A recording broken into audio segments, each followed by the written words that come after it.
Nah, hari ini teman-teman kita akan bahas tentang bibliologi. Kita akan belajar tentang Alkitab. Alkitab dan di sini eh, saya pakai saya ya, biar lebih belajar ya kayaknya ya. Saya akan membahas dari sisi inspirasi dan sumber teologi Alkitabnya. Ya nanti di sesi 2 akan dilanjutkan sama Kak Davin tentang kanonisasi. Nah, tapi saya yang akan bahas tentang inspirasi dan sumber teologi. Nah, kita harus tahu teman-teman, kalau Allah itu selalu ingin memberi dirinya dikenal oleh manusia. Allah selalu memberi dirinya, ingin selalu memberi dirinya untuk dikenal oleh ciptaannya. Oleh karenanya itu, Allah memberikan pernyataan khusus. Allah memberikan pernyataan khusus mengenai keselamatan manusia. Nah, Allah menyampaikannya melalui 3 hal. Yang pertama, kisah sejarah penebusan Tuhan Yesus Kristus. Jadi ketika Tuhan Yesus Kristus datang ke dunia, itu sebenarnya cara Allah menyampaikan atau memberitahu tentang kehadirannya atau dirinya sebagai sang pencipta itu sendiri. Yang kedua, Allah memberi dirinya untuk dikenal oleh manusia lewat apa? Lewat perkataannya. Lewat perkataannya yang dinyatakan dalam tulisan yaitu Alkitab. Jadi Allah memberikan catatan-catatan tentang apa yang telah ia kerjakan. Tentang apa yang ia telah kerjakan. Dan itu tertulis di dalam Alkitab. Nah, jadi kalau Allah mau memberi dirinya, mau memberi manusia kesempatan untuk mengenal dirinya, melalui apa? Melalui Alkitab ini. Dan yang ketiga, bagaimana Allah ingin dirinya dikenal oleh manusia, ya ia akan bekerja lewat kebenaran dan lewat rohnya yang kudus kepada setiap individu manusia. Jadi dengan 3 hal ini, Allah ingin dirinya dikenal melalui 3 hal ini. Penebusan, tulisan Alkitab, dan yang ketiga adalah tuntunan Roh Kudus dalam setiap hati individu. Lewat 3 hal ini, kita akan digiring kepada sebuah keselamatan atau yang disebut sebuah pengenalan akan siapa pencipta kita. Yang nanti akan membawa kita tentu kembali kepadanya suatu saat nanti, di surga nanti. Oke, nah dari 3 hal ini, Alkitab itu jadi sebuah sebuah dasar atau sebuah tulisan yang berisi penebusan dan berisi kebenaran dan penerapannya lewat Roh Kudus itu adanya di Alkitab ini. Ada di Alkitab ini. Alkitab itu jadi sumbernya, jadi dasarnya untuk kita bisa memperoleh sebuah keselamatan. Itulah mengapa kita sering mendengar kalau untuk kita beroleh keselamatan ya belajar firman. Karena di dalam firman itu sendiri ada penebusan, ada kisah tentang Kristus Yesus, dan yang kedua ada tentang firman bagaimana menerapkan kebenaran dalam kehidupan sehari-hari, tentunya dalam tuntunan Roh Kudus. Oke. Nah, oleh sebab itu kita hari ini belajar tentang bibliologi, tentang Alkitab ini, dan ini doktrin yang sangat penting. Kenapa? Ini dasar.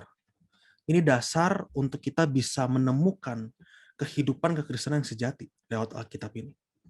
Lewat Alkitab ini. Oleh sebab itu, Johannes Calvin berkata seperti ini. Hikmat kita seharusnya tidak lain adalah menerima dengan sikap rendah hati. Mau diajar, dan setidaknya tanpa mencari-cari kesalahan. Apapun yang diajarkan dalam kitab kudus. Johannes Calvin, ini saya kutip dari sebuah buku ya. Ini menurut saya bagus banget kata kalimat ini. Johannes Calvin bilang kalau kita tuh harus punya sikap rendah hati, mau diajar, dan tidak mencari kesalahan ketika kita mau belajar tentang Alkitab. Kitab yang suci itu sendiri. Jadi kunci utama untuk kita mengerti Alkitab ya teman-teman, ya ini. Rendah hati, mau diajar, tidak mencari kesalahan. Sikap ini harus kita bangun dulu dalam keinginan kita untuk mau belajar Alkitab. Harus dibangun dulu. Oke. Nah, kita masuk ke dalam pembahasan ya tentang arti Alkitab. Alkitab atau Bible itu berasal dari kata Yunani biblion, yang berarti kitab atau gulungan. Yang berarti kitab atau gulungan. Nah, biblion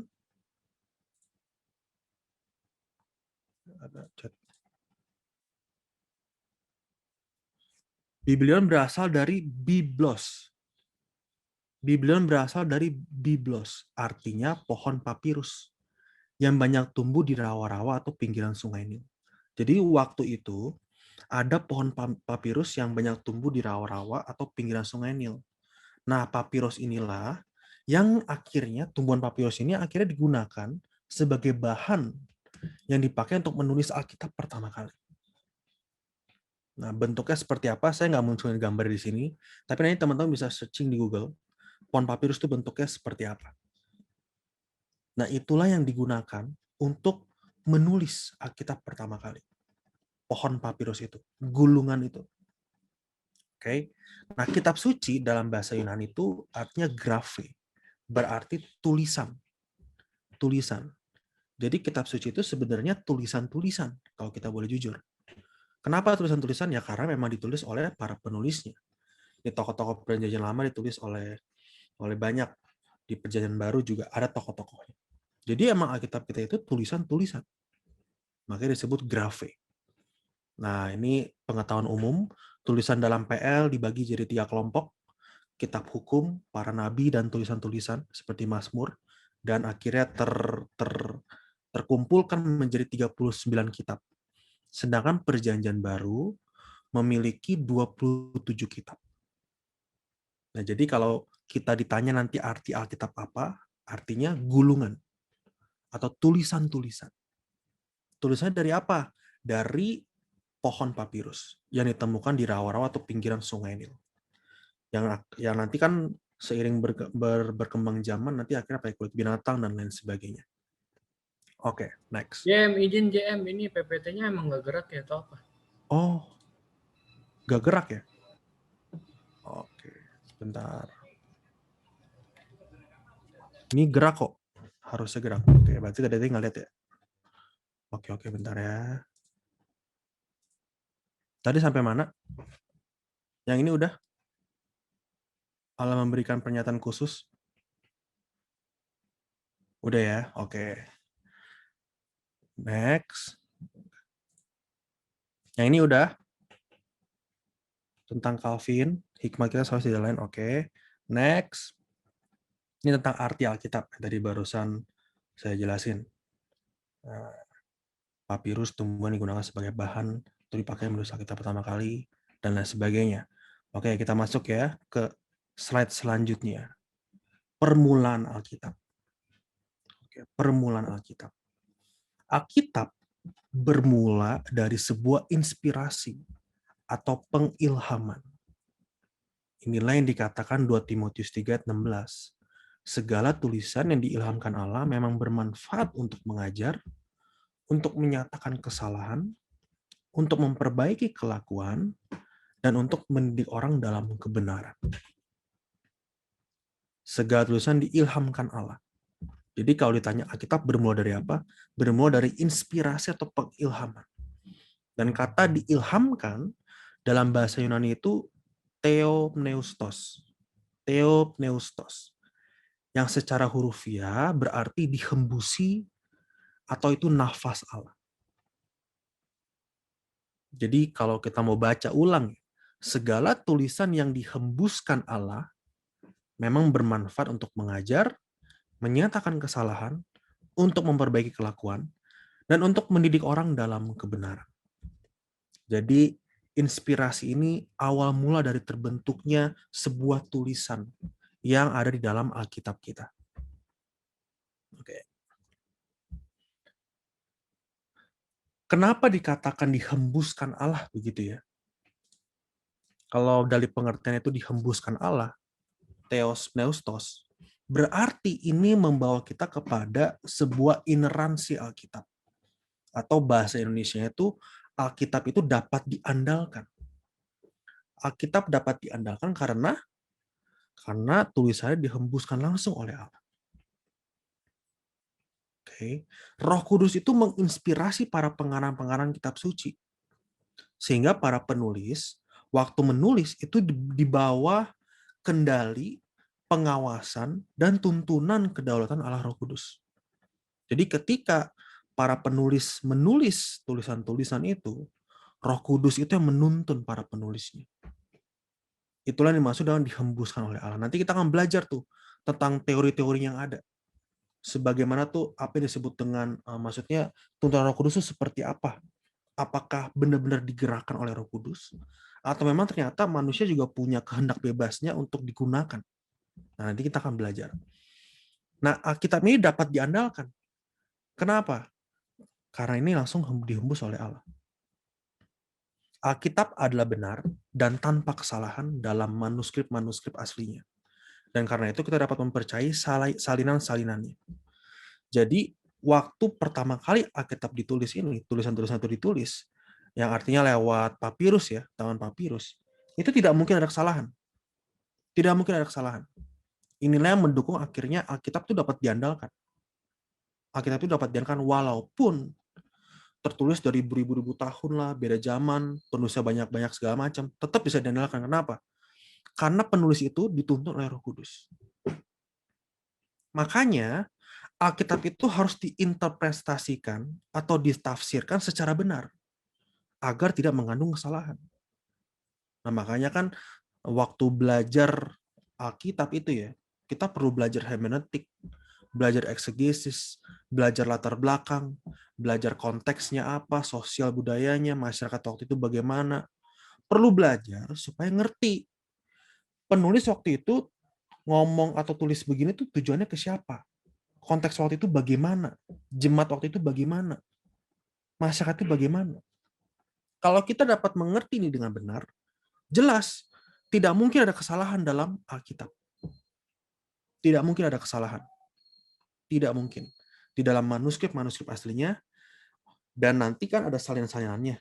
Artinya begini, manuskrip-manuskrip yang ada itu kan lekang oleh zaman. Ibarat kata bisa expired, bisa rusak. Maka disalin-salin. Dan memang pada waktu itu, kebiasaan masyarakat waktu itu memang menulis. Jadi memang banyak salinan-salinan. Terus kalau begitu, berarti kita nggak bisa dianalin dong. Kan bisa aja yang salinan itu nggak lengkap, yang ini lebih lengkap. Itu makanya kita perlu belajar itu hermeneutik dan tafsiran. Kita bandingin salinan-salinan yang ada. Akhirnya ketemu pasti. Intinya apa? Maksudnya apa? Jadi Alkitab itu dapat diandalkan. Ini yang disebut dengan ineransi Alkitab. Ineransi Alkitab. Oke, jika diinterpretasikan dengan benar. Itu kunci di situ ya. Dapat diandalkan, artinya nggak ada kesalahan kalau diinterpretasikan, digali secara benar. Pasti ketemu dan nggak mungkin salah. Yang kedua, apalagi? Karena dihembuskan oleh Allah, maka Alkitab itu tidak mungkin membawa orang kepada kesalahan atau membawa orang kepada kesesatan. Nggak mungkin. Nggak mungkin. Jika ineransi Alkitab berbicara tentang isi Alkitab yang tidak mengandung kesalahan, maka infalibilitas berbicara tentang bahwa dampak pembacaan atau pemahaman Alkitab secara benar tidak akan membuat orang salah jalan atau salah berpikir atau menyesatkan. Jadi nggak mungkin orang yang belajar Alkitab itu malah semakin sesat. Tidak mungkin. Kalau dia dengan sikap rendah hati seperti tadi kata John Calvin, dengan rendah hati mau diajar, menggunakan interpretasi yang benar, pasti dia menemukan kebenaran. Dan dia akan yakin bahwa Alkitab ini nggak mungkin bawa kepada kesesatan. Nggak mungkin. Pasti bawa kepada kebenaran. Gitu kan? Nah, hal ini akhirnya memang banyak mempertanyakan. Jadi dulu saya itu pernah ada anak remaja yang bertanya, saya takut banyak belajar Alkitab, Kak. Karena ketika saya banyak bertanya, banyak belajar, nanti saya malah jadi orang ateis. Malah saya tidak menghormati Tuhan. Enggak demikian. Semakin kita menggali Alkitab, kita malah tidak akan tersesatkan. Enggak mungkin tersesatkan. Disitulah ada namanya infalibilitas Alkitab. Dihembuskan oleh Allah langsung kok. Penulis itu penulis itu diilhami oleh Roh Kudus langsung. Jadi nggak mungkin bawa kepada kesesatan, nggak mungkin. Maka Yohanes 17:1 kan berkata, kuduskanlah mereka dalam kebenaran. Firman-Mu adalah kebenaran. Semakin kita cari tahu, maka pasti kita akan bawa kepada kekudusan. Hidup kita makin ke bawah kepada kekudusan. Semakin kita mencari tahu, maka kita akan semakin yakin bahwa Alkitab itu dapat diandalkan dan membawa kita kepada kekudusan atau kehidupan yang sesungguhnya. Jadi, ineransi dan infalibilitas Alkitab itu adalah hasil dari bagaimana Allah menuntun para penulis menulis tulisan-tulisan itu. Dihembuskan oleh Allah. Theos Pneustos. Akhirnya menjadikan Alkitab itu dapat diandalkan dan tidak ada salah artinya. Dan yang kedua, bahwa Alkitab tidak mungkin bawa orang kepada kesesatan. Kembali, jika diinterpretasikan dengan benar. Di situ kuncinya. Oke, next. Keharusan inspirasi Alkitab. Inspirasi ini merupakan suatu keharusan untuk memelihara wahyu Allah. Allah telah menyatakan dirinya, namun apabila catatan dari pernyataan itu tidak akurat, maka wahyu Allah patut dipertanyakan. Artinya begini, inspirasi ini merupakan suatu keharusan. Memang harus ada inspirasi dari Allah. Justru itulah yang memelihara wahyu Allah tetap hidup dalam tulisan-tulisan itu. Nah, tapi kalau ada pernyataan yang bilang, oh itu nggak akurat, maka dia mempertanyakan wahyu Allah. Artinya dia tidak menghormati Allah sebagai yang memberi itu. Nangkap maksudnya ya? Nangkap maksudnya ya? Jadi inspirasi itu sebuah keharusan dalam Alkitab. Tapi kalau ada orang yang mempertanyakan, oh itu nggak akurat. Wah ini Alkitab nggak akurat. Berarti dia mempertanyakan wahyu Allah. Kira-kira apakah Allah bisa melakukan kesalahan? Tentu tidak. Oke. Inspirasi ini merupakan pimpinan Roh Kudus pada para penulis. Sehingga meskipun penulisan dilakukan sesuai dengan gaya dan kepribadian mereka, hasilnya tetap adalah firman Allah yang berotoritas, patut dipercaya, dan bebas dari salah dalam autograf yang asli. Saya ulangi, inspirasi merupakan pimpinan Roh Kudus pada para penulis. Jadi walaupun penulis menulis dengan gaya penulisan mereka, Lukas dengan gaya kepenulisan Lukas, Paulus dengan gaya kepenulisan Paulus, Daud dengan kepenulisan atau dan lain sebagainya ya, tokoh-tokoh PL. Dengan kepenulisannya tetap walaupun berbeda-beda, tetap itu firman Allah yang berotoritas, patut dipercaya dan bebas dari salah dalam autograf yang asli. Oke, jadi ini saya coba menggiring kita, bukan menggiring, tapi menjelaskan tentang betapa kokohnya Alkitab yang kita punyai karena inspirasi langsung dari Allah. Jadi sangat kokoh, walaupun dengan gaya penulisan yang berbeda-beda. Kokoh tetap itu firman Allah yang berotoritas dan bisa dipercaya. Oke. 2 Petrus 1:21 juga bilang begini. Sebab tidak pernah nubuat dihasilkan oleh kehendak manusia, tetapi oleh dorongan Roh Kudus, orang-orang berbicara atas nama Allah. Nah, 2 Petrus 1:21 ini juga mendukung kalau tulisan-tulisan Alkitab itu didorong oleh Roh Kudus, didorong oleh inspirasi ilahi. Sebab tidak pernah nubuat dihasilkan oleh kehendak manusia, tetapi oleh dorongan Roh Kudus, orang-orang berbicara atas nama Allah. Jadi sebenarnya Alkitab kita ini adalah kitab suci yang luar biasa.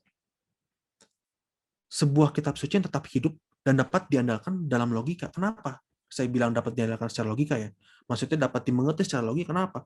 Sebab Allah memakai manusia ini untuk memberitakan perkataannya. Di sini nanti kita akan melihat kalau walaupun penulis menulis gitu ya dalam manusia gitu ya, tapi tetap Allah juga bekerja. Jadi nggak sembarang cuman Allah yang mengilhamkan. Jadi berkata kayak mesin fotokopi gitu ya. Jadi Allah ngomong langsung tulis gitu. Nggak begitu. Tetap ada tatanannya. Manusia juga harus bertanggung jawab. Manusia juga harus melihat dari konteks sosial yang ada, bagaimana bahasanya. Tetap. Tapi seiring itu Allah juga menuntun. Jadi menurut saya, Alkitab itu, logika banget lah. Bisa dimengerti. Logik. Nanti kita akan belajar nih. Ada teori-teorinya nih. Setelah ini kita akan masuk kepada teori-teorinya. ada teori-teori yang mengatakan lah ini langsung dari Allah lah, ada yang Alkitabnya justru yang diilhamkan dan lain sebagainya. Kita akan masuk ke situ. Tapi ini kita harus yakin dulu di sini. Kalau Alkitab kita itu ini hasil dari tuntunan Roh Kudus.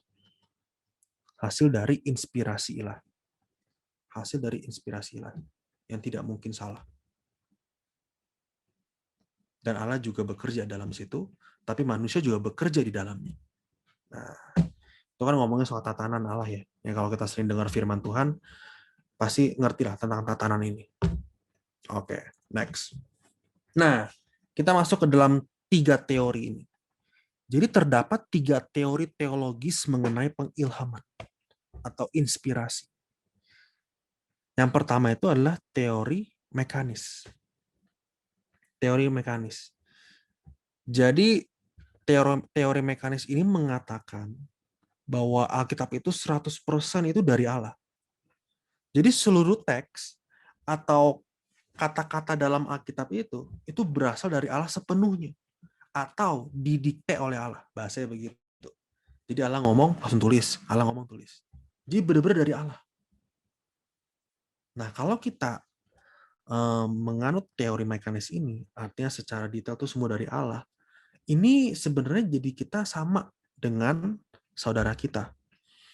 Pernyataan ini tuh pernyataan yang mengatakan kalau Alkitab itu didikte oleh Allah, 100% dari Allah, itu membuat Alkitab menjadi sama dengan Al-Quran yang dianggap didikte dari surga dalam bahasa Arab. Dalam bahasa Arab. Nah, Alkitab kita nggak demikian. Alkitab kita nggak fotokopi firman, nggak. Pengilhaman itu bukanlah pendiktean mekanis atau penulisan otomatis. Sebab manusia bukan mesin. Manusia bukan mesin. Dengan perkataan lain, daya pikir intelektual si penulis itu tuh nggak disingkirkan sama sekali. Nggak disingkirkan sama sekali. Manusia bukan mesin. Para penulis Alkitab itu bukanlah mesin ketik atau fotokopi. Sebab jika demikian, Allah memaksa penulis Alkitab dengan kekerasan untuk memasukkan bahan-bahan yang dikehendaknya semata. Ya dong, jadi Allah buat-buat dong kalau begitu. Jadi maksa penulisnya ini untuk ngikutin Allah sendiri. Padahal penulis juga punya kehendak bebas. Nah, kalau kita ngerti soal tatanan Allah, kalau kita belajar tentang tatanan Allah, kita akan lebih nangkap nih soal begini. Nah, teori mekanis ngomong begitu, 100% dari Allah, tapi sebenarnya nggak demikian. Manusia itu bukan mesin fotokopi. Bukan. Dan kita tidak menganut teori mekanis ini. Bukan. Pandangan mekanis tidak mungkin ditetapkan dalam pengertian Kristen dalam Alkitab. Mengapa? Nah, mengapa? Kita buka nih sama-sama Lukas 1 ayat 3. Lukas 1 ayat 3. Mungkin salah satu boleh yang membacain. Lukas 1 ayat 3.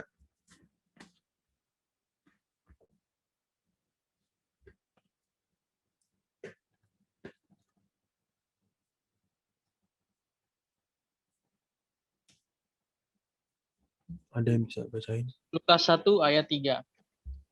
Karena itu, setelah aku menyelidiki segala peristiwa itu dengan sesama dari asal mulanya, aku mengambil keputusan untuk membukukannya dengan teratur bagimu.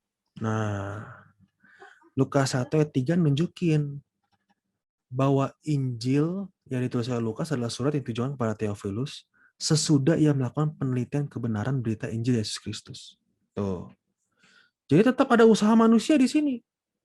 Nggak plak dari Allah didikte begitu. Enggak. Tetap tanggung jawab manusia itu tetap berjalan. Tapi dalam tuntunan Roh Kudus. Yang kedua, yang membuktikan nggak mungkin Allah mendikte ya. Yang kedua, masing-masing penulis Alkitab itu memiliki kepribadian yang khusus dan terbuka. Cara Matius nulis tuh beda. Cara Markus nulis tuh beda. Cara Lukas kan seorang tabib tuh, dokter. Dia kalau kalian tulis, kalau kalian lihat ya di kitab Lukas gitu ya, itu kalau ada judul-judul soal penyakit, dia lengkap tuh tulisannya, penyakit inilah, penyakit itu, penyakit inilah. Karena dokter. Yohanes juga. Mereka punya ciri khas masing-masing. Itu yang membuktikan Kalau Alkitab tuh nggak didikte oleh Allah. Dan yang ketiga, bakat para penulis digunakan dalam penulisan Alkitab. Nah ini yang tadi, yang akhirnya merangkum nomor 1 dan nomor 2. Bakat para penulis digunakan dalam penulisan Alkitab. Jadi kita bukan berada di posisi ini nih. Bukan berada di posisi teori mekanis yang mengatakan kalau Alkitab itu terbentuk 100% dari Allah kayak dikte begitu. Enggak begitu. Enggak begitu cara kerjanya. Oke, ini teori yang pertama. Ini teori yang pertama. Teori kedua. Ada teori pasif negatif. Jadi Alkitab yang diilhamkan, bukan penulisnya. Alkitab yang diilhamkan bukanlah penulisnya. Jadi bukan penulis yang diilhamkan, tapi Alkitabnya sendiri. Nah, gitu. Dan yang ketiga ada teori organis. Nah, kita akan lebih masuk dalam teori organis. Manusia atau penulis dipakai oleh Allah sebagai alatnya. Manusia atau penulis dipakai oleh Allah sebagai alatnya. Oke. Jadi apa yang disebutkan organis sih? Organis itu maksudnya begini, ini 3 poin yang sebelah kiri. Jadi organis itu apa sih? Organis itu bersifat hidup. Terus memiliki banyak anggota yang berfungsi sesuai dengan fungsinya. Terus yang ketiga, semua tujuannya cuma satu, yaitu gagasan tentang organis. Gagasan tentang organis. Teori organis menjamin bahwa Alkitab sepenuhnya adalah bersifat ilahi. Karena gagasan yang dikandungnya berasal dari Tuhan, tapi juga sepenuhnya bersifat insani atau bersifat manusiawi. Karena benar-benar ditulis oleh manusia. Dengan mengandalkan kemampuan, kecerdasan, bakat, lingkungan budaya atau konteks, sehingga Alkitab yang diungkapkan oleh bahasa manusia dimengerti oleh manusia. Nah, itu hebatnya kan? Inilah yang menurut saya pribadi, Allah membahasakan. Jadi untuk mengenal, untuk memberi dirinya dikenal oleh manusia, ia membahasakannya. Jadi kita ini fasilitas itu, para penulis waktu itu adalah fasilitas Allah untuk membahasakan kehendak Allah itu. Nah, jadi bersifat ilahi, tapi juga manusiawi. Oke. Nah, ke PowerPoint. Maksud Alkitab sebagai organis, yang pertama, dengan perantaraan Roh Kudus, Tuhan Allah bekerja di dalam hati manusia yang dipakai oleh Tuhan untuk menyatakan kehendaknya.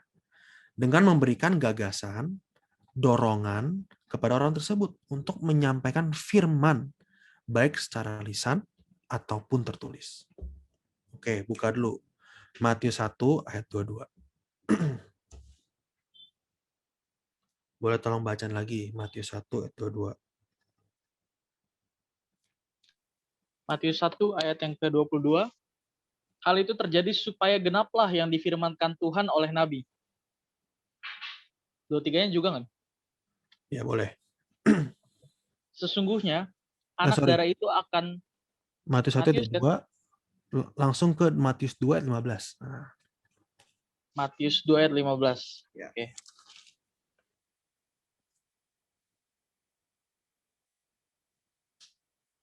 Dan tinggal di sana hingga Herodes mati. Hal itu terjadi supaya genaplah yang difirmankan Tuhan oleh Nabi. Dari Mesir kupanggil anak. Oke, mantap. 1 Petrus 1 ayat 21.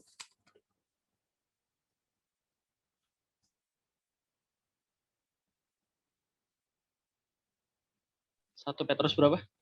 1 Petrus 1 ayat 20. Ayat 20. 21. Oke. 1 Petrus 1 ayat yang ke-21. Oleh dialah kamu percaya kepada Allah yang telah membangkitkan dia dari antara orang mati dan yang telah memuliakannya. Sehingga imanmu dan pengharapanmu tertuju kepada Allah. Nah, gagasan-gagasan ini nih. Oh, oke. Waktunya habis. Oke. Tanggung dikit lagi. Oke, lanjut yang kedua ya. Oke, dikit lagi. Yang kedua, kepribadian penulis tidak ditiadakan. Penulis aktif mengadakan penyelidikan dan menentukan tujuan penulisnya. Jadi, tetap Paulus jadi Paulus. Tetap. Lukas jadi Lukas tetap. Jadi nggak mungkin dihilangkan. Yang ketiga, Tuhan mempersiapkan para penulis itu sejak mulanya, sehingga pada waktunya mereka dipakai oleh Tuhan seperti Yeremia, Musa, dan lain-lainnya. Jadi Tuhan mempersiapkan memang. Nah, ini disebut dengan Alkitab sebagai organis.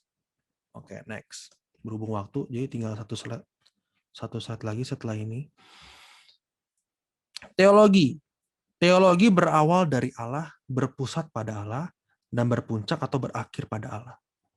Nah, Alkitab ini adalah sumber teologi. Nah, kenapa Alkitab dijadiin sebagai sumber teologi? Alasan pertama, kita bisa lihat di PowerPoint. Kesaksian Perjanjian Lama bahwa Allah memerintahkan nabi untuk menuliskan apa yang diperintahkannya untuk umatnya. Oke, jadi tertulis tuh kalau kalian buka di ayatnya itu ya. Di Yesaya 34 ayat 16, Yeremia 36 ayat 2, memang Allah memerintahkan nabi untuk menuliskan apa yang diperintahkannya. Gitu. Yang kedua, Tuhan Yesus mengakui kitab-kitab PL dan mempergunakannya sebagai firman Allah. Jadi kenapa Alkitab disebut sumber teologi, termasuk Perjanjian Lama ya. Walaupun kita hidup dalam Perjanjian Baru, tapi Perjanjian Lama juga termasuk sumber teologi. Kenapa? Tetap Allah yang nulisin itu loh. Tetap dihembuskan oleh Allah. Maka Yesus berkata, 1 iota pun jangan kamu hilangkan. Kenapa? Itu tulisan dari Allah. Diinspirasi oleh Allah. Gitu. Alasan ketiga apa? Kesaksian PL terhadap PB dan sebaliknya. Jadi saling. Waktu Perjanjian Lama kan biasanya bernubuat, akhirnya terjadi Perjanjian Baru. Tapi sebenarnya Perjanjian Baru seringkali mengambil atau mengutip firman-firman dari Perjanjian Lama. Jadi saling ini menyatu. Alasan 4, kesaksian Perjanjian Baru terhadap Tuhan Yesus sebagai anak manusia, anak Allah dan Mesias. Jadi 4 alasan ini jadi sebuah sumber teologi. Sebuah apa ya? Kita menjadikan Alkitab sebagai sumber teologi atau sumber pengetahuan tentang Allah. Oleh karenanya untuk mengenal Allah, seseorang harus belajar ini, Alkitab. Belajar firman-Nya. Sehingga bisa mengerti apa kehendaknya. Apa kisah atau sejarah keselamatan yang Tuhan siapkan bagi manusia. Oke, slide terakhir. Nah, saya tutup dengan ini. Ini ada sebuah gambar. Ini bagus juga gambarnya. Jadi ini sebuah proses penyampaian kehendak Allah kepada manusia.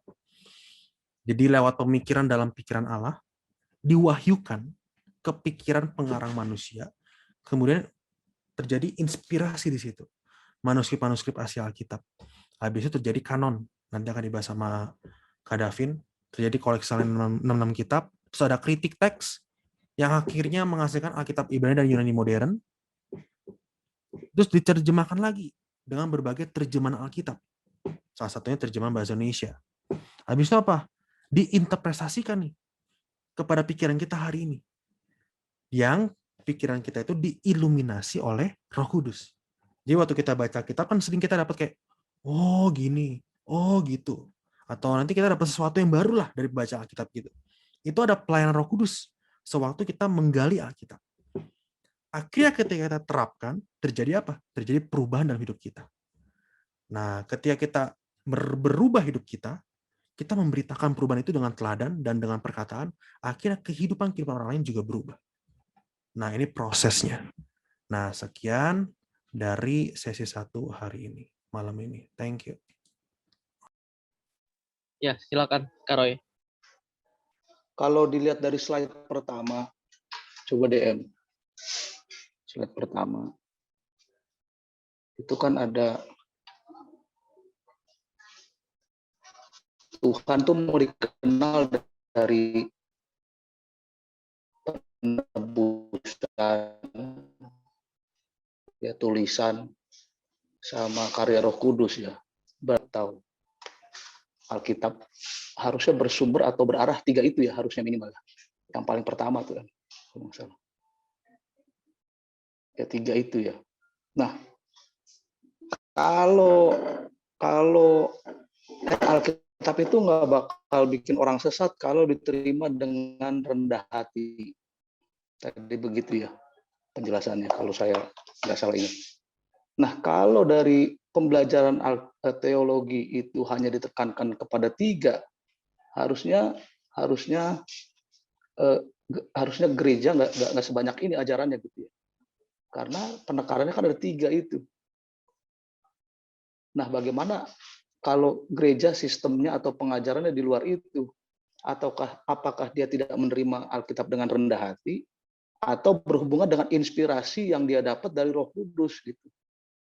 Sehingga sebetulnya jujur ya, 2 pertemuan saya banyak ngobrol kemarin, pertemuan pertama ke Ais saya nggak puas. Saya nggak puas karena ini gimana sih Cis, kok begini Cis? Kak Ais banyak kasih masukan gitu, ini begini Roh, ini begini. Nah ternyata yang begini ini tambah lagi gitu. Harusnya kalau ini nggak tahu ya apa pemikiran saya yang salah atau bagaimana. Cuman ini yang saya dapat gitu. Apa karena ada inspirasi Roh Kudus itu yang membuat kita jadi banyak ajarannya. Karena itu pun atas dasar tuntunan Roh Kudus dan gaya penulisan dari zaman nabi-nabi juga kan gaya penulisannya beda-beda tapi tujuannya sama. Apakah itu masih berlangsung sampai sekarang? Mungkin caranya beda-beda atau tapi kan pengajarannya beda, tapi tujuannya tetap sama. Itu aja sih pertanyaan saya, bagaimana.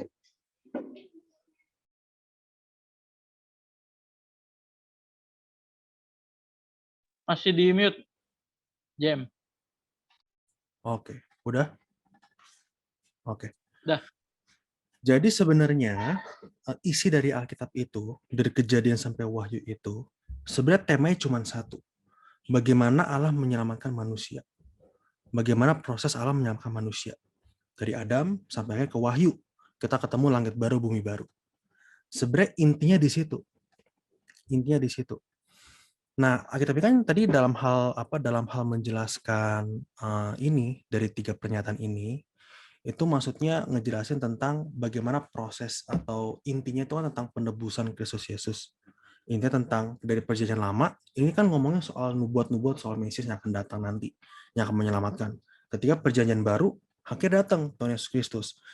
Suatu saat nanti yang akan datang lagi, itu langit baru, bumi baru. Jadi sebenarnya tema dari Alkitab itu bagaimana Allah menyelamatkan manusia. Itu intinya di situ. Intinya di situ. Nah, memang sekarang kan akhirnya banyak pengajaran-pengajaran yang kenapa tujuannya beda-beda begitu ya. Memang menurut saya pribadi, Alkitab ini kan yang pasti yang pertama harus rendah hati dengan belajar dan menginterpretasinya kan dengan benar. Itu harus 2 kunci dulu yang harus dipegang tuh. Jadi Alkitab yang dimiliki oleh setiap kita itu harus diinterpretasikan secara benar. Lalu mengapa banyak mungkin ada ajaran-ajaran yang berbeda-beda? Kenapa berbeda-beda begitu ya? Menurut saya pribadi, mungkin satu, kita nggak bisa memungkiri mungkin adanya salah penginterpretasian. Mungkin aja. Akhirnya jadi tidak mengerti, tidak masuk ke dalam pengertian sesungguhnya soal Alkitab itu. Yang kedua, memang menurut saya memang seringkali ini waktu kita membaca, seringkali pemaparan atau ajaran kita itu ada sesuatu yang bercampur dari pengalaman, dari penggalian secara pribadi, dan oleh iluminasi oleh Roh Kudus. Nah, dalam hal ini sejauh mana kita mengatakan itu tidak lepas gitu ya, atau tetap dalam satu tujuan. Sebenarnya intinya bagaimana gereja-gereja harus ke dalam intinya. Intinya itu apa? Bagaimana Allah menyelamatkan manusia. Ya, kan nanti dirempetin tuh bagaimana kan banyak prosesnya. Nah, akan menghasilkan pandangan-pandangan yang ada. Nah, itu nanti berpengaruh juga. Ada juga pengajar-pengajar yang akhirnya terpengaruh oleh pandangan bapak-bapak gereja. Kalau Pak Era suka bilang, jangan terkunci dengan pandangan-pandangan yang sudah ada. Karena kan di Alkitab bilang kalau pengetahuan bertambah-tambah. Jadi itu salah satunya juga tuh. Pengetahuan bertambah-tambah. Yang akhirnya pasti akan muncul ajaran-ajaran baru. Karena kebenaran satu sisi juga sebuah kebenaran yang mengikuti yang menjawab kebutuhan zaman. Nah itu hebatnya ya menurut saya pribadi. Walaupun ini tertulis Alkitab ini tertulis di tahun-tahun yang lalu, tapi tetap ini bisa menjawab kebutuhan zaman sekarang. Dan penginterpretasian nanti akan menghasilkan jawaban untuk zaman ini. Nanti kita akan belajar tentang hermeneutik, kontekstual. Nah itu akan nanti mungkin ya akhirnya mengarahkan kepada sebuah ajaran yang baru. Nah mungkin aja. Tapi intinya pengajaran yang paling penting itu intinya masuk ke sini. Bagaimana Allah menyelamatkan manusia. Itu intinya. Itu tema atau inti besar dari sebuah Alkitab. Begitu kira-kira ya, sejauh ini Kak Roy. Ini saat Oke. terakhir ya.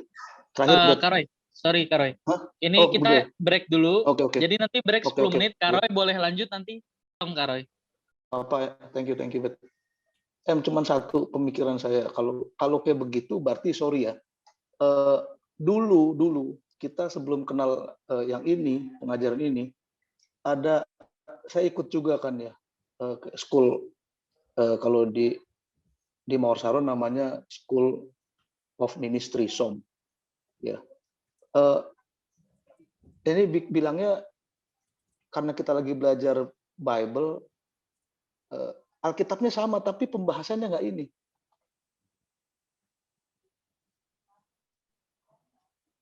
Apa ini terjadi karena kita di GSKI? Makanya kayak Tiberias bikin gereja, ini boleh ya bilang begitu, boleh ya? Iya, Boleh ya? Kalau bisa jangan Sebut di nama boleh mention nggak Kak Roy. Sorry Kak Roy. Oh ya, oke. Misalkan Kalau bisa jangan di oke, mention. ada satu Ya. gereja. Oke, sorry, Bet. Ada satu gereja, dia bikin universitas, di mana universitasnya itu akan mendidik seorang yang sekolah di situ mengikuti pembelajaran Alkitab. Kita bilangnya pakai versi ya. Padahal ini nggak tepat sih, tapi kayaknya yang lebih mendekati itu versi gereja itu gitu. Nah, apa karena kita lagi ada di sini, makanya versi itu yang dibagi gitu. Atau emang nggak bisa dibilang betulnya begini kali ya. Atau harusnya harusnya sama karena Bible yang dikupas tuh sama gitu. Saya itu bingung. Itu doang dah. Itu doang yang saya bingung. Nah, dalam teologi itu ada biblika sama sistematika. Nah, kalau kita mau akui secara jujur, gereja yang kita tempati ya, GSKI gitu ya, memang Babe itu ngajar kepada sistematika dan etika. Nah, makanya pembahasannya kan lebih mengarah ke sana. Bagaimana sistematika dan etika. Lihat dia waktu khotbah-khotbah, misalnya kita sebut ya Omeras begitu ya. Khotbah-khotbahnya nanti akan mengarah kepada sistematika dan etika, karena beliau mendalami itu. Dan yang pasti akan mempengaruhi dengan pengalaman beliau juga. Ya akhirnya kalau sistematika itu kan dari Kejadian sampai Wahyu kan digabungin terus hasilnya jadi apa begitu. Maka kita bisa menemukan corpus delicti dan lain sebagainya. Itu kan masuk ke dalam sistematika tuh. Tapi kalau kita secara biblika, ada beberapa yang akhirnya sebenarnya tidak sesuai. Nah, ini sebenarnya agak vulgar ya ngomongnya. Beberapa hal yang kita temukan kebenaran baru. Misalnya contoh, ini bukan bermaksud membenturkan, tapi kita sebagai contoh aja ya. Misalnya sistematika nih. Dikatakan begini, biarlah cawan ini lalu daripadaku. Itu kan artinya Tuhan Yesus takut kan? Kita mendengar gitu takut, gentar begitu ya. Kalau Tuhan Yesus hampir gagal di situ.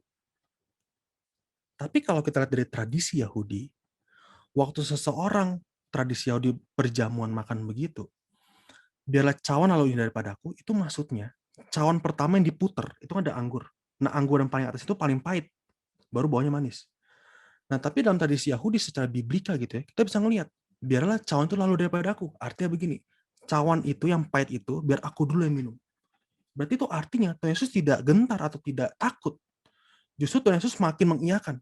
Enggak, memang ini cawan ini harus lalu daripadaku. Nah, ini kan jadi beda pengertian kan? Jadi beda pendekatan. Nah, hal-hal semacam gini Karo yang akhirnya bikin pendekatan-pendekatan ada yang akhirnya bikin sebuah pemahaman atau ajaran yang mungkin bisa dibilang beda begitu ya. Gitu. Kak Roy mungkin mau sanggah lagi Kak Roy? Atau sudah cukup penjelasannya? Enggak. Berarti gini, berarti benar dong yang saya pikir gitu ya. Kayak kemarin kan Kais bilang kalau di sekolah teologi, dia panggil saya kan Cina. Kalau di sekolah teologi Cina, lu punya argumen, lu bisa jabarin argumen lu bener. Tapi di satu gereja, argumen yang lu jabarin, kalau itu tidak masuk dalam doktrin gereja, lu salah. Nah, saya nangkep tuh. Iya betul. Nah sekarang ini kayak gini dibuyarin lagi karena apa? Bukan buyar ya. Ada pengertian baru sehingga merangsang pengertian yang lama, mau dibuang atau mau dilengkapi. Ya, Kebetulan betul. kita kan mantan guru. Ya, jadi ini saya lagi mau saring, mau saya buang atau mau lengkapi. Gini, kalau karena inspirasi Roh Kudus, kita nggak bisa nyangkal orang itu salah dong. Itu inspirasi Roh Kudus, orang gue dapetnya begitu. Nah, terus ada gereja yang support inspirasi Roh Kudusnya dia. Sehingga dijadikan bahan di situ. Saat dia membuka sekolah teologi ya, dan itu akan menjadi salah satu pendidikannya. Gitu. Jadi secara nggak langsung kita bicara di mana lu berada, teologi itu yang dipakai. Kalau lu nggak ada di situ, walaupun lu punya teologi yang benar, tapi tidak bisa mensupport apa yang menjadi keyakinan kumpulan itu, lu nggak bisa dipakai. Itu secara nggak langsung begitu. Makanya saya bilang, makanya ini akan ribut terus dong, Cis. Kalau nggak rendah hati ribut, tapi kalau rendah hati nggak ribut. Gitu. Jadi ini yang ngeganggu gitu. Makanya kemarin saya bilang sama Davin, Vin ini sampai kapanpun akan ribut, Vin, kalau kayak begini. Karena nggak ada, kan Davin kemarin kan titik fokusnya ke apa namanya, apa sih, pengilhaman atau apa gitu. Oh ini pengalaman pribadi. Pengalaman pribadi sama Tuhan. Makanya, berarti kan secara nggak langsung kalau kita di sini titik beratnya tadi sistematis sama apa gitu, etika ya. Biblika, Nanti kalau saya di tempat etika. lain, Biblika bisa jadi. tempat lain berarti bukan itu gitu ya. Nah itu yang bikin mengkotak-kotakan pengajaran gitu berarti ya. Secara nggak langsung begitu nggak sih? Atau salah saya pikirannya? Iya, pada akhirnya memang si pengajar itu sendiri waktu menjelaskan kepada jemaat, dia bisa mempertanggungjawabkan. Misalnya dia berani menjelaskan tentang corpus delicti, dia bisa mempertanggungjawabkan nanti tentang pengajaran itu nanti. Bagaimana sumber-sumber Alkitabnya kepada jemaat, dia bisa pertanggungjawabkan pengajaran kepada jemaat dan kepada Tuhan.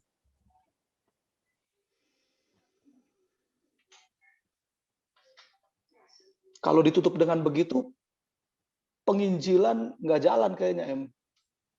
Karena semua punya tanggung jawab sama Tuhan masing-masing gitu ya. Makanya di bawah ributnya tarik-tarikan domba karena semuanya ngerasa benar. Padahal tidak ada legalitas yang benar dalam standar yang terukur. Karena satu, ini udah dua loh yang bikin saya ragu. Yang pertama, pengalaman dengan Tuhan, karena semuanya masing-masing beda. Yang kedua, inspirasi. Ini yang bikin saya kuat. Ini yang bikin ribut sebetulnya. Itu sih pikiran saya. Mungkin Obed nanti kalau ada jawaban boleh di chat, Obed kan jago juga tuh. Saya sering dengar Obed. Itu biar saya nggak salah. Ada dua sih yang udah mulai ragu nih gara-gara belajar nih. Kayaknya PR saya buat bacanya lebih banyak biar saya otaknya nggak salah. Kayaknya begitu. Ya. Oke. Thank you ya, thank you. Nah, ini ada yang tanya tadi secara private ke saya. 1 menit lagi, bro. Iya. 1 menit lagi, Jos. Iya. Bisa nggak tuh? 1 menit? Ini nggak dijawab kok. Ini ada pertanyaan private, dijawabkan nanti sama Kak Davin. Itu kan pertanyaan ini jawabannya tuh di Kak Davin yang jelasin ntar. Sini. Gitu. Oke, kita mulai ya. Kita masuk kepada doktrin Alkitab. Sebentar.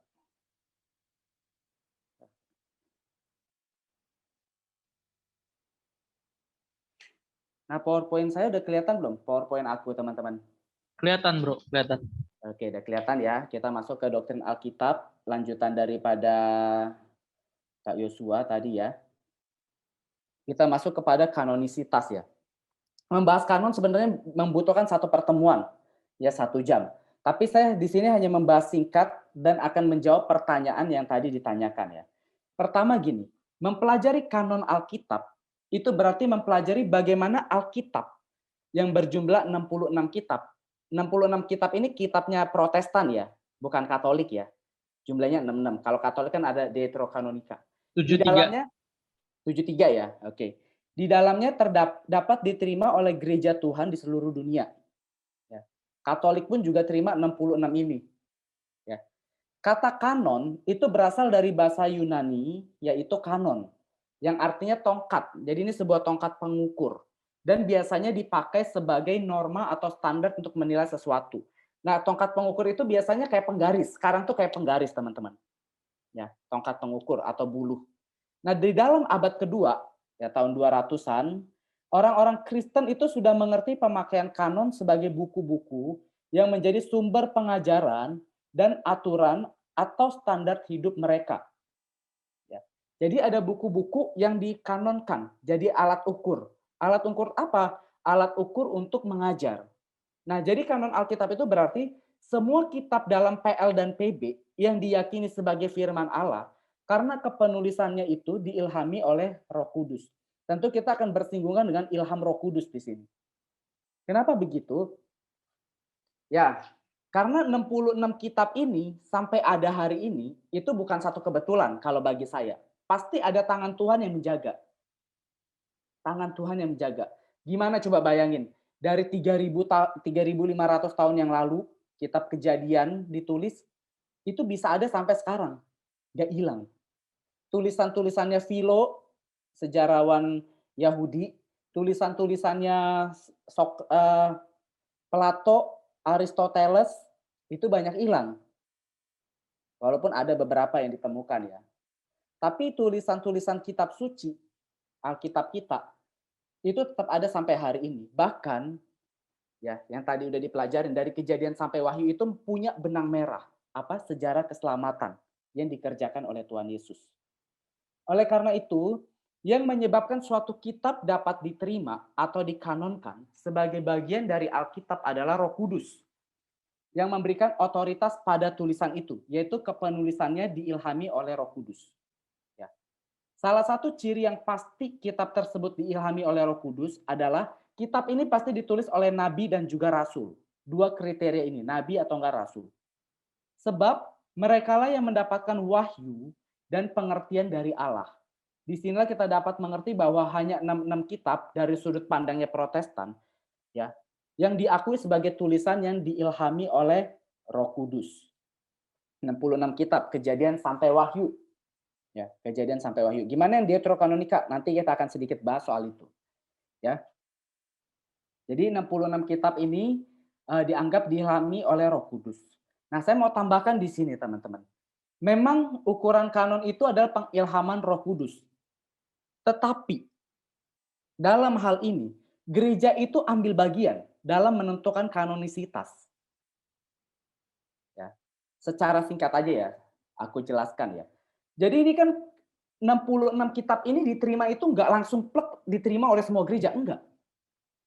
Bapak-bapak gereja itu ada yang menolak beberapa. Ada. Bahkan Martin Luther pun bapak reformator gereja Protestan itu menolak kitab Yakobus. Yakobus itu buang aja. Ayo. Jadi ini nggak langsung plek gitu semuanya sepakat. Bapak-bapak gereja dari A sampai Z itu sepakat semua. Enggak. Banyak perdebatan. Banyak perdebatan.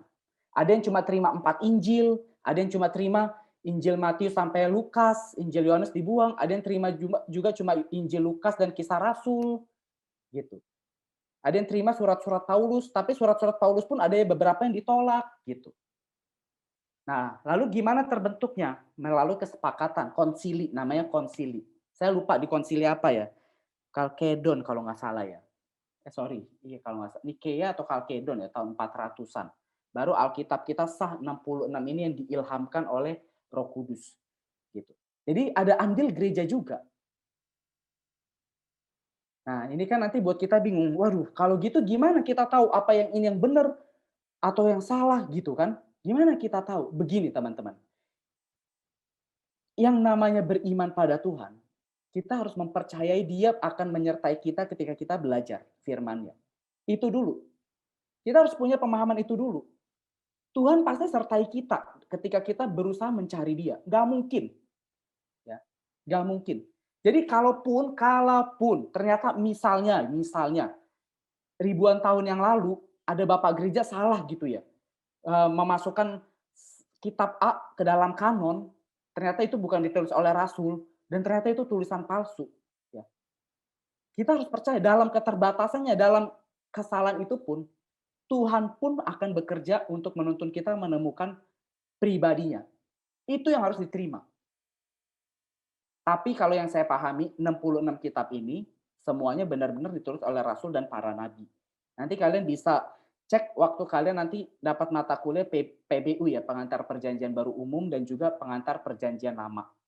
Nah, habis kelas ini, ya bulan depan, ya kalian akan dapat nanti PLU, yang ngajar namanya Pak Mario. Ya, beliau salah satu orang perjanjian lama. Ya, bisa banyak tanya di situ, penulisnya Kejadian, Keluaran itu siapa, ditulisnya dalam waktu apa, bisa tanya ke beliau. Ya, bisa tanya ke beliau. Nah, tapi kalau yang saya pahami 66 ini memang diilhami oleh Roh Kudus. Jadi bagi saya ya ini benar gitu. Kalau bagi saya ini benar. Tidak perlu diragukan lagi ininya. Nah, sorry. Ini. Oke, saya jawab pertanyaan dulu ya. Tadi kan ada yang nanya begini. Kan ada kitab-kitab yang nggak masuk ke dalam Alkitab ya. Apakah alasan kitab-kitab itu nggak masuk karena penulisannya bukan dari inspirasi Roh Kudus atau gimana? Sedangkan yang nentuin kitab-kitab yang masuk ke Alkitab itu bapak-bapak gereja kan? Benar, bapak-bapak gereja. Apakah penentuan kitab-kitab tersebut juga dengan pengilhaman Roh Kudus? Gini, meskipun bapak-bapak gereja yang mengkanonkan itu Alkitab, ya, tapi kira-kira gini teman-teman, teman-teman mikir deh, mungkin nggak sih bapak-bapak gereja itu sengaja gitu, sengaja menaruh kitab yang salah. Gue iseng-iseng deh, gue bikin deh kitab A nih yang bukan ditulis Rasul, dimasukin supaya gereja sesat. Mungkin nggak sih kayak gitu? Menurut saya nggak mungkin. Bapak-bapak gereja pasti dengan cermat ya. Ya tentu walaupun mereka manusia, tapi dengan tuntunan Roh Kudus bantu, mereka pasti akan memilih kitab-kitab mana yang layak untuk dikanonkan sebagai dasar atau sebagai tempat untuk ajaran gereja. Gitu. Gimana dengan kitab-kitab lain yang tidak dikanonkan? Tergantung kitab yang mana. Kalau misalnya kita menemukan kayak kitab Pseudepigrapha. Pseudepigrapha itu kitab-kitab yang ditulis sesudah zaman Perjanjian Baru, ya. Kitab-kitab yang ditulis sesudah zaman Perjanjian Baru. Seperti Injil Thomas, Injil Yudas, itu gimana? Nah, waktu saya pelajari beberapa seperti Injil Yudas, Injil Thomas, dari tahun kepenulisannya itu bukan yang sejaman dengan Rasul. Udah jelas, udah beda. Jadi ini karya sastra, karya tulis yang ditulis ya untuk memenuhi literatur pada waktu itu. Mungkin bisa jadi itu pengajaran sesat. Ya, saya belum mendalaminya. Tapi yang waktu saya belajar sedikit tentang itu, penulisannya ini sangat jauh berbeda dengan zaman para rasul. Berarti bukan para rasul yang nulis. Injil Thomas, Injil Yudas. Nah, gimana dengan kitab Deuterokanonikanya orang Katolik? Nah, saya mau kasih tahu gini, tapi saya harap teman-teman jangan kaget ya. Jangan kaget, saya harap sih jangan kaget. Kan kita gereja Protestan cuma terima 66. Terkadang kita melihat orang Katolik pakai kitab Deuterokanonika itu sebelah mata, kita nggak mau pakai. Sebenarnya gini, ini satu rahasia teman-teman, yang orang Protestan jarang tahu. Catatan sejarah gereja ya, itu mencatat Martin Luther itu tidak pernah menolak Deuterokanonika. Jadi waktu Martin Luther menerjemahkan Alkitab, ya, termaksud Deuterokanonika di dalamnya, itu ada kelupaan penyalinan, kelupaan penerjemahan, pencetakan daripada kitab Deuterokanonika itu. Itu Bapak Reformator. Ini catatan sejarah ada. Gitu. Lalu apakah kita terima? Nah, kalau bagi orang Katolik kan namanya aja Deuterokanonika. Deutero itu yang kedua, berarti kanon yang kedua. Kanon yang pertama 66 ditambah kanon yang kedua. Orang Yahudi menerima loh kitab itu loh. Tobit, Yudit, mereka menerima. Kalau saya posisinya saya di mana? Kalau bagi saya, memang mungkin kitab itu bukan ditulis oleh Rasul dan Nabi, bukan. Tapi mungkinkah Roh Kudus menuntun? Menurut saya mungkin. Bisa jadi. Kenapa? Karena waktu kita belajar Perjanjian Baru, nanti ya saya harap sih kalau teman-teman mau ya, teman-teman bisa baca kitab Deuterokanonika ya. Teman-teman akan menemukan beberapa ajaran PB itu banyak dari Deuterokanonika. Salah satunya kebangkitan. PL itu tidak menyinggung kebangkitan loh, tapi Deuterokanonika menyinggung kebangkitan.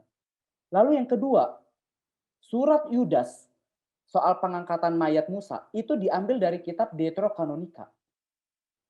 Nah, teolog Protestan itu kalau bahas soal Yudas, pengkanonan surat Yudas itu suka muter. Saya baca buku-bukunya itu muter. Oh iya, walaupun ini berbentuk apokrifa gitu ya, tapi Yudas ini bisa diterima dengan percaya gitu. Sedangkan Deuterokanonika sumbernya nggak diterima gitu. Nah, waktu saya sekolah, saya sih iya aja. Oh iya benar juga ya. Ini namanya juga kanon PB. Kalau Deuterokanonika mah nggak usah diterima gitu. Penting percaya aja nih Yudas yang diilhami oleh Roh Kudus, sedangkan Deuterokanonika enggak. Tapi waktu saya mempelajari lagi, justru malah perkataan Yesus itu juga banyak ajaran-ajarnya dari Deuterokanonika. Saya nggak tampilin di sini, tapi mungkin nanti saya akan tampilkan ayat-ayat di mana perkataan Yesus diambil dari kitab Deuterokanonika. Gitu. Jadi kita jangan langsung tolak mentah-mentah kitab itu. Karena justru sumber teologi PB paling banyak dari kitab itu. Belum kita lagi membicarakan soal ini Talmud, penafsiran daripada para rabi. Salah satu ajaran Yesus kan bilang gini, perbuatlah kepada orang lain apa yang orang lain ingin perbuat kepada kamu. Kan Yesus ada bilang gitu kan. Itu tahu nggak dia ngambil dari ajaran mana? Ajaran Rabi Hillel. Jadi zaman dulu itu ada dua rabi besar, Hillel dan Shammai. Hillel ini punya cucu namanya Gamaliel. Gamaliel ini gurunya Paulus.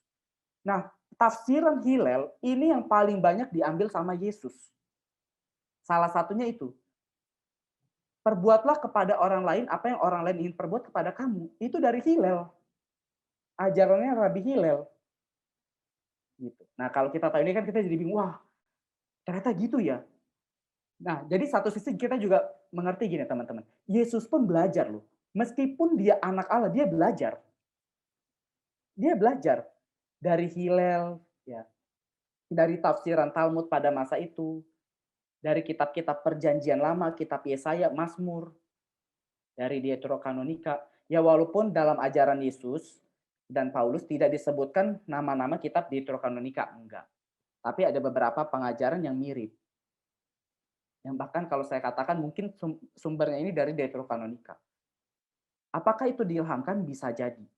Kenapa? Karena gini teman-teman, kan kita cenderung teolog Protestan itu menganggap Deuterokanonika itu kan ditulis pada zaman berakhirnya zaman Maleaki dan dimulainya dengan zaman Matius kan. Selang antara dua zaman itu. Ya. Selang dari dua antara zaman itu. Nah, itu dianggap zaman pembuangan di mana Israel dibuang ke Babel dan dianggap di situ Tuhan nggak berbicara kepada nabi. Nggak ada nabi, ya. Tuhan nggak berbicara. Makanya dianggap oh itu berarti kitab hanya karya sastra biasa. Tapi kalau saya menganggap begini, apakah Tuhan sejahat itu? Kayak seakan-akan ada masa Tuhan berbicara, lalu diam dulu. Nanti Tuhan bicara lagi di perjanjian baru lewat Yesus. Dalam catatan sejarah, pada masa Israel itu dibuang ke Babel, itu ada satu raja Babel, saya lupa raja Babel atau Mesir ya, saya lupa tuh. Pokoknya zaman pembuangan ada satu raja itu menajiskan bait Allah. Masuk ke bait Allah, lalu mempersembahkan babi.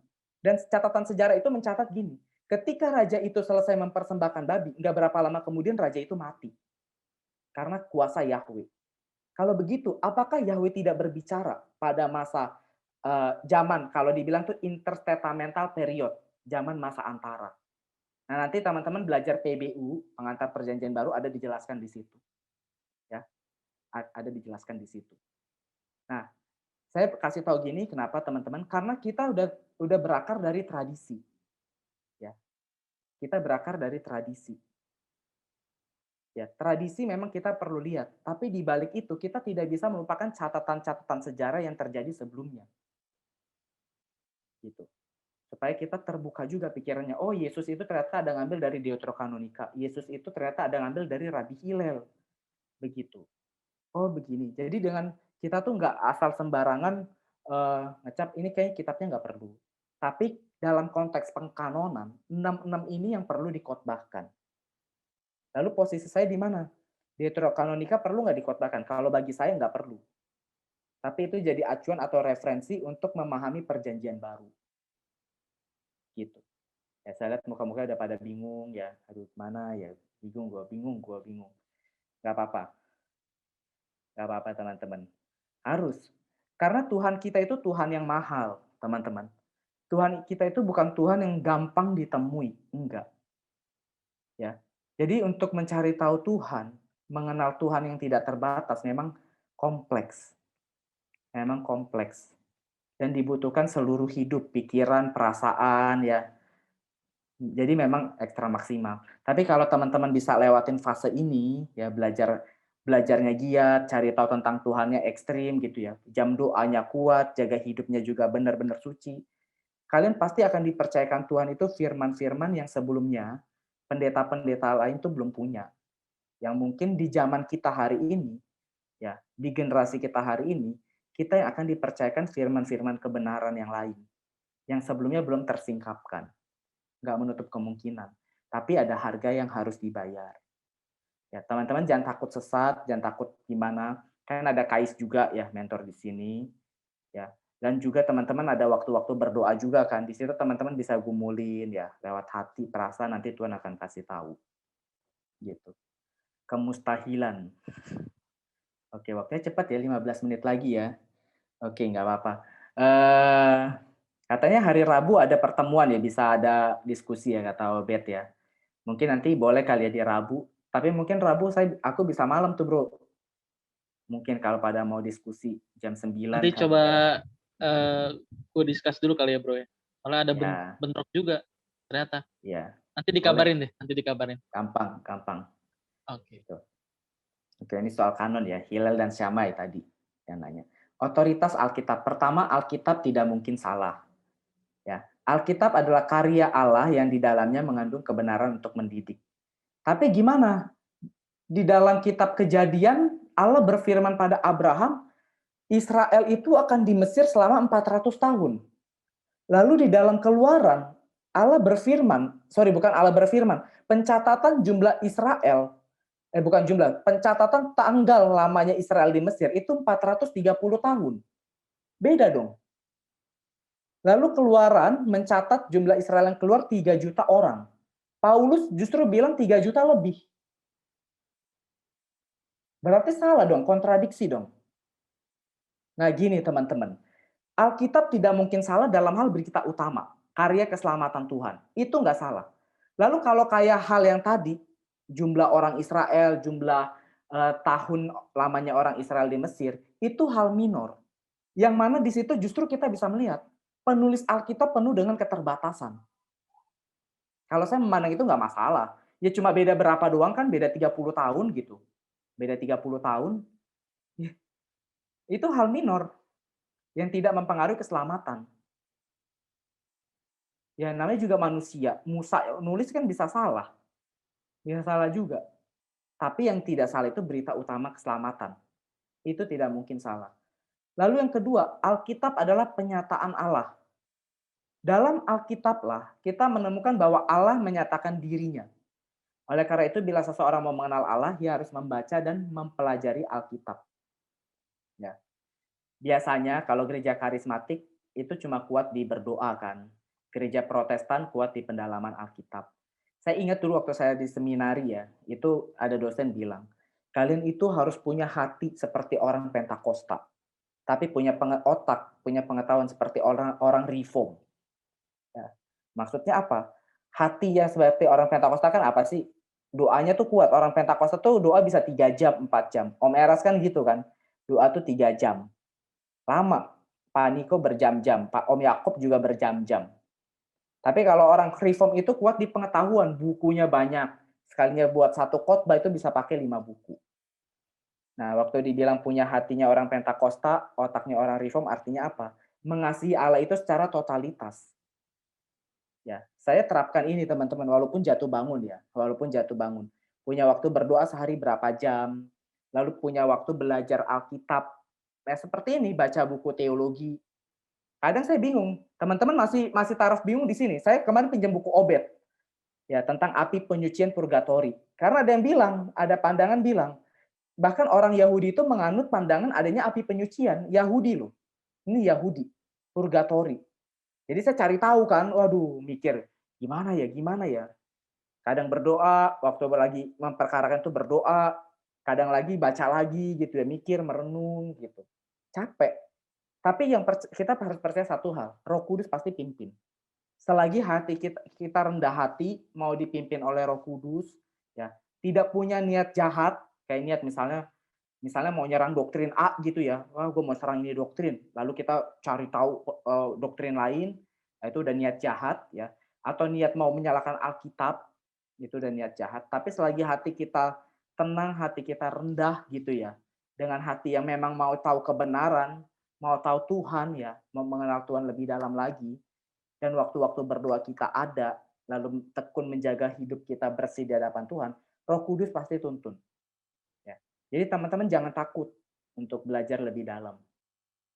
Ingat ya, 3 kunci itu. 1, belajar segiat-giatnya firman. 2, waktu berdoa itu harus ada minimal 1 jam.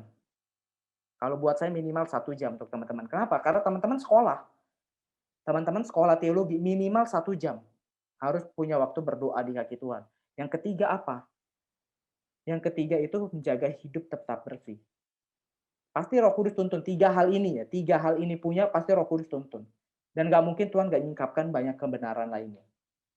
Ketiga, Alkitab mencapai maksud dan tujuan utamanya, yaitu keselamatan manusia. Di dalam Alkitablah terdapat rencana Allah untuk menyelamatkan manusia dalam Bible. Ya, dalam Bible. Keempat, Alkitab menjamin Allah mau dan berkuasa memenuhi segala janji yang tertulis di dalamnya. Ya, janji apa? Janji keselamatan. Bukan janji berkat bangsa-bangsa ya, enggak, itu beda. Janji keselamatan. Jadi kalau di Alkitab tuh ada yang namanya teologi perjanjian. Allah berjanji, itu janji keselamatan. Ya, itu janji keselamatan. PL itu menjanjikan kedatangan Kristus.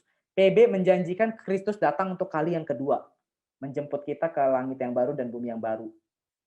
Ya, membawa kita terlepas dari tubuh dosa ini. Ya, janji keselamatan. Kelima, Alkitab adalah cukup. Artinya apa? 66 kitab ini sudah cukup.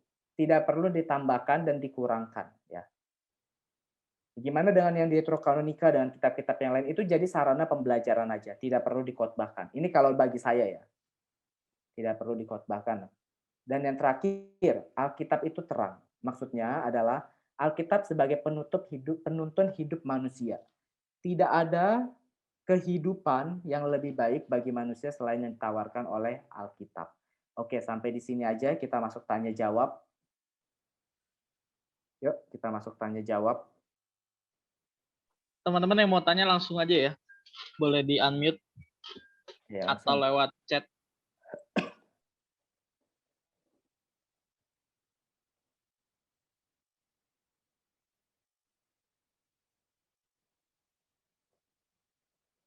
Ada yang mau tanya?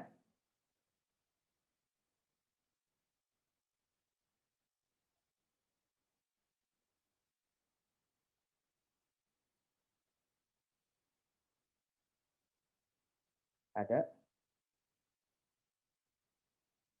Kalau nggak ada mungkin boleh. Aku. Oke, ada yang nanya. Oke, Saya. silakan. Kan tadi kan kakak udah jelasin bahwa Tuhan itu sangat besar, jadi tidak ada seorang individu pun yang sanggup untuk mengerti semua kebijakan Tuhan kan, ibaratnya gitu. Nah, kita yang ibaratnya sebagai orang awam itu, bagaimana sih cara menyikapi perbedaan-perbedaan seperti tadi Deuterokanonika yang ternyata punya referensi yang cukup mendasar untuk mengerti perjanjian baru. Gimana sih cara kita tuh menyikapi perbedaan-perbedaan tersebut gitu? Apakah kita harus bersikap anti, menolak, atau menyaring, dan bagaimana cara kita menemukan, oh kalau pengajaran ini ternyata benar untuk dilakukan. Oh, pengajaran ini kurang tepat. Itu dari sekian banyaknya teori-teori yang bisa manusia buat. Itu aja sih pertanyaan aku. Aku jawab yang bagian pengajaran dulu ya. Gimana kita bisa terima pengajaran ini benar gitu ya. Sebenarnya Alkitab udah menjelaskan yang paling penting ya. Ya kalau secara dogma atau doktrin umum kayak dia masih menjelaskan Yesus Tuhan, ketritunggalan Allah, ya adanya kebangkitan tubuh, pengampunan dosa, ya yang pengakuan iman Rasul diajarkan itu kita tidak masalah. Tapi ada lagi sisi lain, ya. Ada lagi sisi lain. Apa? Alkitab itu mengajarkan satu. Alkitab tidak pernah mengajarkan cinta uang. Ya. Paulus itu mengutuk rasul-rasul yang memberitakan Injil hanya untuk kebutuhan perut mereka. Jadi kalau misalnya kita lihat ada gereja yang mengajarkan cinta uang, itu udah pasti sesat. Nah, di sini kita boleh pakai kata sesat. Tapi ya jangan ekstrem juga, jangan dibilang sesat gereja lu, jangan. Buat kita pribadi aja. Alkitab udah jelaskan, tidak pernah diajarkan cinta uang. Gitu. Gak ada. Rasul Paulus tuh mengutuk keras loh. Bahkan di Filipi dia bilang anjing-anjing. Itu tau nggak menunjuk siapa? Itu menunjuk para rasul lain yang memberitakan Injil, satu Injil yang salah. Menambah-nambahkan dengan Taurat orang Yahudi. Yang kedua dengan apa lagi? Cari duit. Cari duit. Itu dikutuk keras. Dibilang anjing-anjing loh. Paulus yang ngomong loh. Jadi kalau memang ada yang udah ngajarin soal duit, cinta uang, materialisme, itu udah pasti sesat. Karena Alkitab nggak pernah ngajarin itu. Gitu. Nah, selebihnya dengan doktrin gimana? Nah, kalau doktrin, dengan masing-masing ya teman-teman, kalau dalam ranah saya ya, kalau saya di GSKI ya saya percaya GSKI yang paling benar. Gitu. Saya percaya GSKI yang paling benar. Nggak bisa yang lain. Karena saya di situ. Dan pertimbangan saya juga, saya menggali juga beberapa doktrinnya beliau ya, Om Eras ya. Saya gali juga. Dan dari semua doktrin yang ada sejauh ini yang saya paling lihat benar yaitu GSKI yang mendekati pemahaman saya. Gitu. Nah, tapi kalau dalam konteks teman-teman di sini bisa tanya ke Kais nanti sebagai gembalanya. Doktrinnya gimana, Kak? Gitu. Dan harus taat. Selagi teman-teman di sini, teman-teman harus taat. Karena dibawa ke pengembalaan beliau gitu. Terus tadi yang awal kan soal menyikapi ya kayak perbedaan. Kalau nyikapi ya balik lagi, doktrin kita masing-masing di gereja terima enggak? Soal yang deuterokanonika. Kalau enggak ya udah, enggak apa-apa, harus terima. Terus kita menghargai yang lain gimana? Ya jangan dikatain juga sesat, kitab lo palsu, jangan. Itu menyakiti. Ya, hargai aja kayak kalau dia khotbah di gereja dan khotbah itu ya nggak masalah. Itu kan jemaat yang Tuhan percayakan ke mereka kan. Selebihnya apa? Pertanggungjawaban mereka udah. Gitu. Ya kita menjaga jemaat kita. Ya kalau memang Tuhan percayakan jemaat mereka ke kita atau orang lain ke kita, ya kita gembalakan dengan baik. Intinya kan begitu. Ya. Gitu. Oke, ini ada yang tanya lagi nih, Pak ini.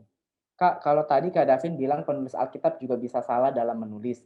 Berarti kita bisa diserang dong bahwa Alkitab belum bisa dipercayai 100%. Karena bisa ada kesalahan penulisan. Bukannya dengan pengilhaman Roh Kudus, harusnya semua tulisan sudah pasti memiliki makna kebenaran, walaupun terlihat kontradiksi. Benar, dengan tuntunan Roh Kudus, pengilhaman Roh Kudus, semua tulisan itu ya itu sudah memiliki makna kebenaran ya. Tapi bukan berarti kata demi katanya nggak bisa salah. Bukan berarti kata demi katanya nggak bisa salah. Justru pengilhaman Roh Kudus itu tidak menghilangkan sifat manusianya kita. Sifat manusianya penulis Alkitab, enggak. Kan balik lagi, yang tidak salah apa sih? Berita besarnya, sejarah keselamatan di dalam Tuhan Yesus. Kejadian sampai Wahyu ada benang merahnya itu. Gitu. Tapi kalau kayak contoh ya, hal simpel yang tadi Kejadian bilang, Tuhan berfirman pada Abraham, Israel akan 400 tahun di Mesir. Terus di kitab Keluaran dicatat Israel lamanya Israel di Mesir 430 tahun. Cuma beda 30 tahun. Ya itu tidak perlu dipermasalahkan. Kan masih mendekati. Gimana dengan Paulus yang jumlah bilangan orang Israel yang keluar Mesir, 3 jutaan orang. Saya lupa, Paulus 3 jutaan orang atau 2 juta berapa gitu. Tapi intinya kalau yang Satu lagi yang kitab Keluaran itu cuma hanya dibilang 3 jutaan manusia, 3 juta orang gitu. Kan beda-beda tipis itu gimana? Ya, itu tidak begitu Mungkin salah satu versi nggak dihitung, Bro. Apa perempuan dan anak-anak. Bisa jadi, bisa Ya, jadi. ini jokes ya. Eh, Tapi bisa jadi nggak tahu juga sih. iya bisa jadi juga, kita kan nggak tahu. Jangankan itu ya, jangankan itu. Nanti kalau teman-teman masuk ke kelas perjanjian baru, pengantar perjanjian baru, teman-teman akan belajar yang namanya Injil sinoptik, Matius, Markus, Lukas. 3 Injil ini mencatat cerita-cerita yang hampir mirip. Ya. Kita ambil contoh doa Bapa kami dalam Matius dan Lukas. Di Matius doa Bapa kami itu lengkap, tapi di Lukas doa Bapa kami nggak lengkap. Nanti teman-teman cek deh, doa Bapa kami di Lukas tuh lebih pendek daripada di Matius. Berarti gimana? Apakah Injil Lukas itu salah? Penulis Lukas itu salah? Enggak. Nah, itu nanti dipelajarin di pengantar perjanjian baru umum. Itu enggak salah. Ya, karena memang kebutuhan, karena memang sumbernya. Lukas kan punya sumber sendiri dalam menulis Injil. Oke, waktunya habis. Ya, harap itu. Ntar kalau misalnya ada mau tanya-tanya lagi bisa tanya by chat kali ya.